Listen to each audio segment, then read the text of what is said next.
ഈ പഠിച്ച കുട്ടികളെയും അതുപോലെ തന്നെ നല്ലതായിട്ട് നടക്കുന്നവരെയൊക്കെ പുച്ഛമാണ് ഇവർക്ക്. ഇന്ന് നമ്മുടെ സംവിധാനങ്ങൾ എല്ലാവരും അതായത് അവരെ പരീക്ഷ എഴുതിച്ചേ അടങ്ങും, അവരെ കൊണ്ട് നമ്മൾ പരീക്ഷ എഴുതിക്കും. ഇനിയൊരു കാര്യം ചെയ്യും, നിങ്ങൾ എല്ലാവരും കൂടി ഒരു കാര്യം ചെയ്യും, അവർക്കൊരു ജോലിയും കൂടി വാങ്ങിച്ചു കൊടുക്കുക. പിന്നെ ഇനിയിപ്പോൾ അവർക്ക് വീടില്ലെങ്കിൽ ഒരു വീടുണ്ടാക്കി കൊടുക്കുക. ഈ 5 കൊലയാളികൾക്ക് വീടില്ല, അവർ വലിയ കഷ്ടത്തിലാണ്, എല്ലാവരും ചേർന്നിട്ട് ഒരു വീടുണ്ടാക്കി കൊടുക്കുക. സുഹൃത്തുക്കളെ നമസ്കാരം, പുതിയൊരു വീഡിയോയിലേക്ക് എല്ലാവർക്കും സ്വാഗതം. 5 പേര് അതായത് കേരളത്തിൽ എന്ന് പറഞ്ഞ് ഇന്ന് നാണക്കേട് എന്ന് പറഞ്ഞു കഴിഞ്ഞാൽ ഭയങ്കര നാണക്കേടാണ്. എന്താണെന്ന് വെച്ച് കഴിഞ്ഞാൽ ഒരു ചെറുക്കനെ ക്രൂരമായിട്ട് കൊലപ്പെടുത്തിയ 5 ഗുണ്ടകൾ, അതായത് ഗുണ്ടകളുടെ മക്കൾ എന്ന് തന്നെ പറയേണ്ടി വരും. ഇവന്മാർ ഇന്ന് പരീക്ഷ എഴുതിക്കാൻ വേണ്ടിയിട്ട് എല്ലാവരും കളിച്ച നാറിയ കളികളുണ്ടല്ലോ, ശരിക്കും പറഞ്ഞ സാംസ്കാരിക കേരളത്തിന് തന്നെ എന്ന് പറഞ്ഞു കഴിഞ്ഞാൽ വലിയൊരു നാണക്കേട് തന്നെയാണ്. നമ്മൾ മലയാളികൾ ലോകത്തിൻ്റെ മുന്നിൽ നാണം കെട്ട് നിന്ന ഒരു ദിവസം തന്നെയാണെന്ന്. എന്താണെന്ന് വെച്ചാൽ 5 കൊലയാളികളാണ്. എന്താണെന്ന് മറ്റവരൊന്നും നമുക്ക് നോക്കണ്ട, അതായത് ചത്തോനങ്ങ് പോയി, ചത്തോനെ നമുക്കൊന്നും നോക്കണ്ട. പക്ഷെ ചാകാത്തവന് ജീവിക്കണം, അവനിനി പരോള് കൊടുക്കണം, അവൻ്റെ കേസുകൾ നടത്തണം, അവനിനി പിന്നെ വധശിക്ഷ വിധിച്ചു കഴിഞ്ഞാൽ അതിന് അപ്പീലിന് പോയിട്ട് അത് തോപ്പിക്കണം എന്നുള്ള മനോഭാവമുള്ള ചില നികൃഷ്ട ജീവികളുണ്ട് ഇവിടെ. ഇവന്മാർ ഉള്ളിടത്തോളം കാലം കേരളം നന്നാവില്ല എന്നാണ് ഞാൻ പറയുന്നത്. ഇവർക്ക് ഈ പഠിച്ച കുട്ടികളെയും അതുപോലെ തന്നെ നല്ലതായിട്ട് നടക്കുന്നവരെയൊക്കെ പുച്ഛമാണ് ഇവർക്ക്. ഇങ്ങനെയുള്ള കുറച്ച് ആൾക്കാർ നമ്മുടെ കേരളത്തിൽ ഉള്ളിടത്തോളം കാലം നമ്മുടെ നാട് ഒരു കാരണവശാലും പച്ച പിടിക്കൂല എന്നാണ് എനിക്ക് പറയാനുള്ളത്.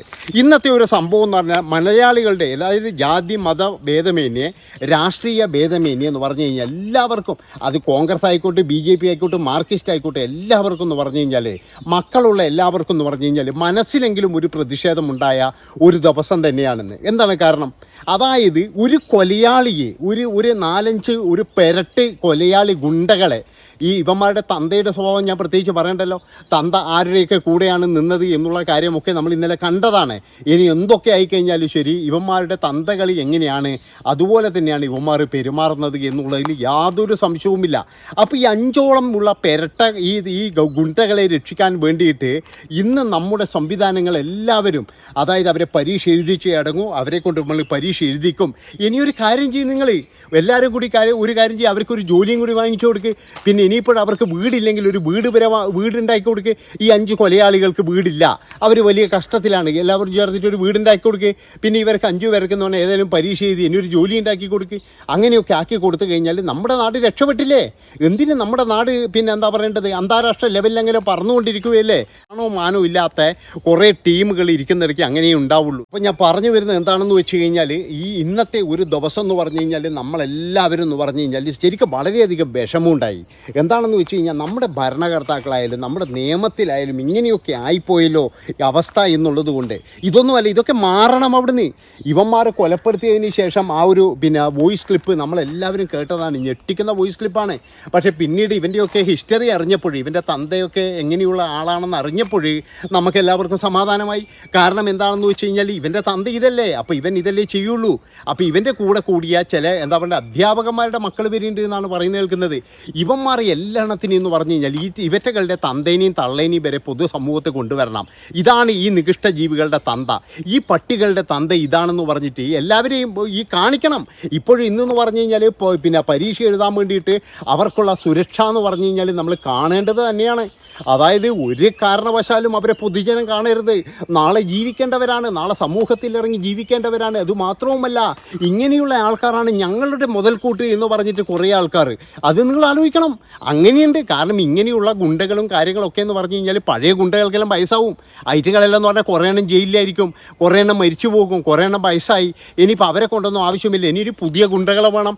അപ്പോൾ ഗുണ്ടകളെയൊക്കെ ഇങ്ങനെ സെറ്റപ്പാക്കി നിർത്തണം. അതിനു വേണ്ടിയിട്ട് ഇങ്ങനെയുള്ള ഈപ്പെടുത്തുമ്പോൾ പോലും അറപ്പില്ലാത്ത കുറേ ആൾക്കാരെ സെറ്റപ്പായിട്ട് നിർത്തണം. അതിനു വേണ്ടിയിട്ട് ഇപ്പോഴും മത്സരിക്കുകയാണ് നമ്മുടെ നാട് എന്ന് ഞാൻ പറയുള്ളൂ. അതായത് ഗുണ്ടകളെയും ഇതുപോലെയുള്ള ക്രിമിനലുകളെയുമാണ് നമ്മളിങ്ങനെ പ്രോത്സാഹിപ്പിച്ചുകൊണ്ടിരിക്കുന്നത്. എൻ്റെ ഒരു അഭിപ്രായം പറഞ്ഞു കഴിഞ്ഞാൽ ഇന്ന് കേരളത്തിൽ എന്ന് പറഞ്ഞാൽ ഏറ്റവും നല്ലൊരു ജീവിത സാഹചര്യം, ഏറ്റവും നല്ല പ്രൊട്ടക്ഷൻ അല്ലെങ്കിൽ ഏറ്റവും നല്ല പരിഗണന കിട്ടുന്നതെന്ന് പറഞ്ഞു കഴിഞ്ഞാൽ ഇതുപോലെ ജയിലിൽ കിടക്കുന്നവനും അതുപോലെ തന്നെ ജയിലിൽ പോകാൻ വേണ്ടി തയ്യാറെടുക്കുന്നവനും പിന്നെയെന്ന് പറഞ്ഞാൽ അവനെയൊക്കെ എന്ന് പറഞ്ഞു കഴിഞ്ഞാൽ അണിയിച്ചൊരുക്കി കൊണ്ടുപോകുന്ന കാഴ്ചകൾ കാണുമ്പോഴേ ചില സമയത്തൊക്കെ എന്ന് പറഞ്ഞു കഴിഞ്ഞാൽ സ്വയം പുച്ഛം പുച്ഛം തോന്നും. മലയാളികളായി പോയല്ലോ സ്വയം പുച്ഛം തോന്നുമായിരുന്നു. വേറെ ഏതെങ്കിലും സംസ്ഥാനത്താണെങ്കിലേ ഞാൻ ഒന്നും പറയുന്നില്ല, നിങ്ങൾ ഊഹിച്ചെടുത്താൽ മതിയായിരുന്നു. വേറെ ഏതെങ്കിലും സംസ്ഥാനത്താണ് ഈ ഒരു സംഭവം നടന്നിട്ടുണ്ടെങ്കിൽ അവിടെ ഒരു ഉശിരുള്ള ഒരുത്തനങ്ങ് ഉണ്ടാകും. അവൻ എന്തെങ്കിലും ചെയ്യും. എന്താണ് ചെയ്യാമെന്നൊന്നും ഞാൻ പറയുന്നില്ല, നിങ്ങൾ ഊഹിച്ചെടുത്താൽ മതി. ഈ ആന്ധ്രയിലും അതുപോലെ തന്നെ എന്ന് പറഞ്ഞാൽ UP-യിലും കർണാടകയിലും ഒക്കെ നടക്കുന്ന ചില ഇതുണ്ട്. അതുപോലെ തന്നെ നമ്മുടെ തമിഴ്നാട്ടിൽ ഇതിനിടയ്ക്ക് നിങ്ങൾ കണ്ടതാണല്ലോ, ATM കൊള്ളയടിച്ചിട്ട് പോയ ടീമിനെ അവരെന്താ ചെയ്തത് നിങ്ങൾ കണ്ടതല്ലേ. അവരങ്ങനെയാണ്, അവരെ കയ്യിൽ മറ്റേ സാധനം കൊടുത്തിരിക്കുന്നതെന്ന് പറഞ്ഞു കഴിഞ്ഞാൽ ഈ പിന്നെ തുടച്ച് വൃത്തിയാക്കി വെക്കാൻ വേണ്ടിയിട്ടൊന്നുമല്ല, അവർ നല്ല രീതിയിൽ പൊട്ടിക്കാൻ വേണ്ടി തന്നെയാണ് അവർ ആ സംഭവം കൊണ്ട് നടക്കുന്നത്. അപ്പം ഇങ്ങനെയുള്ള ഉശിരുള്ള കുറേ ആൾക്കാരുണ്ട്. ഇവരൊക്കെ എന്ന് പറഞ്ഞാൽ വേറെ സംസ്ഥാനത്തായി പോയത് കൊണ്ട് എന്ന് പറഞ്ഞാൽ ഇവരെ പോലെയുള്ള കുറച്ച് ഇബിലീസുകൾ ഇവനെ പോലെയുള്ള ചെകുത്താമാറി രക്ഷപ്പെട്ടു എന്നുള്ളതാണ്. വളരെയധികം വിഷമത്തോടു കൂടി ഇന്ന് എത്ര ആൾക്കാരാണ് ആ പ്രതിഷേധത്തിന് വന്നിരിക്കുന്നത്. അതായത് ഇന്ന് നാട്ടുകാരും അതുപോലെ തന്നെ എന്ന് പറഞ്ഞാൽ ഒരു ടീച്ചർ ഇന്ന് ഭയങ്കരമായിട്ട് പ്രതിഷേധിക്കുന്നത് ഞാൻ കണ്ടു. അപ്പോൾ ഇനിയിപ്പോഴും ചിലപ്പോൾ അവരുടെ കുറിയുണ്ട്, ആ കുറി കണ്ടിട്ടായിരിക്കും പറയുക ഇവർ മറ്റേ പാർട്ടിക്കാരാന്ന് പറയും. എൻ്റെ പൊന്നു സുഹൃത്തുക്കളെ, നിങ്ങൾ ഇതിൽ രാഷ്ട്രീയം കലർത്തരുത്. അതായത് ഇതെന്ന് പറഞ്ഞു കഴിഞ്ഞാൽ നമ്മുടെ നാട്ടിലുള്ള ഒരു വലിയ വിപത്താണ് ഈ ലഹരി മരുന്ന് ഉപയോഗവും. അതുപോലെ തന്നെ എന്ന് പറഞ്ഞാൽ ഈ രാത്രി കാലങ്ങളിൽ ഇവന്മാർ പുറത്തിറങ്ങിയിട്ട് ട്യൂഷൻ എന്ന പേരിൽ നടത്തുന്ന ആഭാസത്തരങ്ങളൊക്കെ എന്ന് പറഞ്ഞു കഴിഞ്ഞാൽ എങ്ങനെയെങ്കിലും നിർത്തണം. ഇത് രാഷ്ട്രീയക്കാരുടെ മാത്രം ഇതല്ല, ഇത് നമ്മളെല്ലാവരുടെയും എന്ന് പറഞ്ഞാൽ ഉത്തരവാദിത്വം തന്നെയാണ്. ഈ ഉത്തരവാദിത്വം നിന്നും ഈ രാഷ്ട്രീയക്കാരിൽ ഒളിച്ചോടും ചിലപ്പോഴും. അവർ കണ്ണടക്കും. കാരണം എന്താണെന്ന് വെച്ചാൽ അവർക്കെന്ന് പറഞ്ഞു കഴിഞ്ഞാൽ ഇതിലൊന്നും വലിയ പ്രശ്നമില്ലല്ലോ. പക്ഷെ നമ്മൾ രക്ഷിതാക്കൾ, നമ്മുടെ വീട്ടിൽ മക്കളുണ്ടെങ്കിൽ നമ്മൾ തീർച്ചയായിട്ടും എന്ന് പറഞ്ഞു കഴിഞ്ഞാൽ ഇതിനെതിരെ പോരാടണം. ഓരോ കണ്ണുകളും, അതായത് അച്ഛനും അമ്മമാർ ഇനി ജോലിക്ക് മാത്രം പോയാൽ പോരാ, ഇവന്മാരുടെ കൂടെ നമ്മുടെ മക്കളുടെ കൂടെ തന്നെ നടക്കണം എന്നാണ് എനിക്ക് പറയാനുള്ളത്. ഒരിക്കലും ഈ അമ്മമാർ അതുപോലെ വീട്ടിൽ തന്നെ ഒതുങ്ങി നിൽക്കരുത്. നിങ്ങളുടെ അയൽവക്കത്തോ ഇല്ലെങ്കിൽ നിങ്ങളുടെ നാട്ടിലോ ഏതെങ്കിലും ഇതുപോലെയുള്ള ഇങ്ങനെ മരുന്നടിക്കുന്ന ടീമുണ്ടെങ്കിൽ നിങ്ങൾ എല്ലാവരും കണ്ടുപിടിക്കണം. കണ്ടുപിടിച്ചിട്ട് എന്താ ചെയ്യേണ്ടതെന്ന് ഞാൻ പ്രത്യേകിച്ച് പറയുന്നില്ല, കാരണം വെച്ചാൽ പറയാൻ എനിക്ക് അധികാരമില്ല. അത് നിങ്ങൾ ഊഹിച്ച് കണ്ടെത്തുക എന്താ ചെയ്യേണ്ടതെന്ന്. അപ്പം ഇങ്ങനെ ഓരോരോ ആൾക്കാരും നോക്കിക്കഴിഞ്ഞാൽ തന്നെ നമ്മുടെ നാട് നന്നാക്കണം.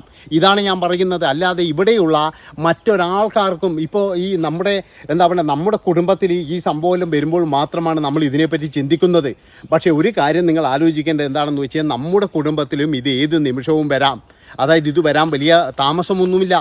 ഏത് സമയത്താണ് വഴിതെറ്റിക്കുന്നത് എന്നൊന്നും നമുക്ക് പറയാൻ കഴിയില്ല. പിന്നെ ഇതുപോലെയുള്ള അതായത് ഇതൊക്കെ എന്ന് പറഞ്ഞാൽ നല്ല മോട്ടീവും അല്ലേ. എന്ത് ചെയ്തു കഴിഞ്ഞാലും അവന്മാർ പറയുന്നത് കേട്ടില്ലേ, എന്ത് ചെയ്തു കഴിഞ്ഞാലും ഇവിടെ കുഴപ്പമില്ലടാ, ചത്തുപോയാലും കുഴപ്പമില്ല, കേസൊന്നും ഉണ്ടാവില്ല. ഇതൊക്കെ എന്ന് പറഞ്ഞു കഴിഞ്ഞാൽ ഇതല്ലേ, പിന്നെ എന്താ വെച്ചാൽ നമ്മൾ പിള്ളേരല്ലേ, അതുകൊണ്ട് പിന്നെ ഒരു കുഴപ്പവും ഉണ്ടാവില്ല എന്നൊക്കെയാണ് അവന്മാർ പറയുന്നത്. അവന്മാർ പറയുന്നതാണ് ശരി.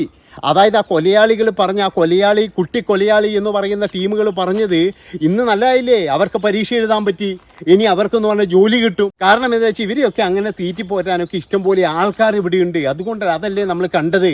അല്ലാതെ ഇത്രയും ജനങ്ങളുടെ പ്രതിഷേധം വകവെച്ചിട്ട് അവരെയൊക്കെ വെറും ഇസ്പേഡ് ആസാക്കിക്കൊണ്ടല്ലേ ഇന്ന് ഈ കൊലയാളികളെ പരീക്ഷ എഴുതിച്ചത്. മലയാളത്തിൻ്റെ മാനം, അതായത് നമ്മുടെ സാംസ്കാരിക രംഗത്തുള്ള കുറേ വിഴുപ്പലക്കികളുണ്ട്, അവന്മാർ ഇവിടെ പോയി. അതാണ് ഞാൻ ആലോചിക്കുന്നത്. പണ്ടെന്ന് പറഞ്ഞു കഴിഞ്ഞാൽ എന്തെങ്കിലും ഒരു കാര്യം പറയുമ്പോഴേക്ക് കുറേ ഹാഷ്ടാഗും കുറേ മറ്റേ ടാഗും എടുത്തിട്ട് കുറേ എണ്ണം വരുമല്ലോ. ഇപ്പോൾ ഇവിടെ പോയി ഹാഷ്ടാഗുകാർ, അതുപോലെ നമ്മുടെ സാംസ്കാരിക നായകർ എന്ന് പറയുന്ന ആൾക്കാർ ഇവിടെ പോയി. എല്ലാവരും എന്താ വായിൽ പഴമാണ്, ഉണ്ടക്കാണോ വായിൽ? ഇവന്മാരുടെ വായിൽ ഉണ്ടക്ക വിഴുങ്ങിയിരിക്കുകയാണോ? കാരണം എന്താ വെച്ചാൽ ഒരു അക്ഷരം മിണ്ടുന്നില്ലല്ലോ. ഒന്ന് വായ തുറന്നൂടെ? ഈ കൊലയാളികളെ പരീക്ഷ എഴുതിക്കരുത്. അവന്മാർ പരീക്ഷ എഴുതിയിട്ട് ഇപ്പോൾ ആർക്കാണ് ഇവിടെ ഉപയോഗം? അതായത് അവന്മാരുടെ അച്ഛനമ്മമാരുടെ ഈ അച്ഛൻ്റെയും അമ്മയുടെയും അവരുടെ കഴിവ്, അവരുടെ ആ ഒരു പവർ കൊണ്ട് മാത്രമാണ് ഇന്ന് യുവമാർ പരീക്ഷ എഴുതിയത്. അവർക്ക് അത്രത്തോളം പവർ ഈ സമൂഹത്തിനുണ്ട്. അതുകൊണ്ട് തന്നെയാണ് യുവമാർ ഒരു 10-16 വയസ്സുള്ള ഒരു പയ്യനാ പട്ടിയെ തല്ലുന്നത് പോലെ തല്ലിക്കൊന്നത്. ഇനിയിപ്പോഴും നാളെ ഇവന്മാർ വേറൊരാളെയും കൂടി കൊല്ലും. അപ്പോഴും പറയും അയ്യോ ഞങ്ങൾ അന്നേ പറഞ്ഞില്ലേ, അയ്യോ ഇവന്മാർ കൊലയാളികളാണെന്ന്. അപ്പോഴും നമ്മൾ ഇതുപോലെ ഇങ്ങനെ കരഞ്ഞുകൊണ്ടിരിക്കത്തേ ഉള്ളൂ. ഈ 5 വെളിയിൽ വിട്ട് കഴിഞ്ഞാൽ നാളെ അടുത്തവരെ ഇവർ കൊല്ലുവാർന്ന്. ഇവർ ക്രിമിനലുകളാണ്. അതായത് ആ ഒരു വോയിസ് നോട്ടിൽ നമുക്ക് കൃത്യമായിട്ട് മനസ്സിലാകേണ്ട ഒരു കാര്യം എന്താണെന്ന് വെച്ച് കഴിഞ്ഞാൽ ഇവർ ക്രിമിനലുകളാണ്, പക്ക ക്രിമിനലുകൾ. അത് മനസ്സിലാക്കേണ്ടെങ്കിലെന്ന് പറഞ്ഞു കഴിഞ്ഞാൽ നമ്മൾ ഇനി ദൂരെ പോകണ ആവശ്യമൊന്നുമില്ല. പറഞ്ഞു വരുന്നത് എന്താണെന്ന് വെച്ച് കഴിഞ്ഞാൽ ഇന്ന് ഇവന്മാരെ പരീക്ഷ എഴുതിച്ചതെന്ന് പറഞ്ഞു കഴിഞ്ഞാൽ സാംസ്കാരിക കേരളത്തിന്, നമ്മുടെ സാക്ഷരത കേരളത്തിന് ഭയങ്കരമായിട്ടുള്ള അപമാനം തന്നെയാണ്, ഒരു സംശയവുമില്ല. ഈ പഴം പിഴുങ്ങിയിരിക്കുന്ന ആൾക്കാരോടൊക്കെ ഒന്ന് വാ തുറക്കാൻ വേണ്ടി ഞാൻ ഒന്ന് ആവശ്യപ്പെടുകയാണ്. കാരണം മക്കളുള്ള ഓരോ രക്ഷിതാവും ഇത് ഓർമ്മിച്ചെടുക്കണമെന്നാണ് എനിക്ക് പറയാനുള്ളത്. ഇത്രയും പറഞ്ഞുകൊണ്ട് ഈ ഒരു വീഡിയോ ഇവിടെ വെച്ച് വൈൻഡപ്പ് ചെയ്യാണ്. ഇഷ്ടപ്പെട്ട് കഴിഞ്ഞാൽ നിങ്ങൾ ലൈക്ക് ചെയ്യണം, അല്ലെങ്കിൽ കമൻറ്റ് ചെയ്യണമെന്ന് ഞാൻ ഞാൻ പറയില്ല. ഇത് ഷെയർ ചെയ്യണം. കാരണം എന്താണെന്ന് വെച്ചാൽ ഇത് 4 ആൾ അറിയണം ഈ വീഡിയോ. അതിനു വേണ്ടിയിട്ട് നന്ദി, നമസ്കാരം.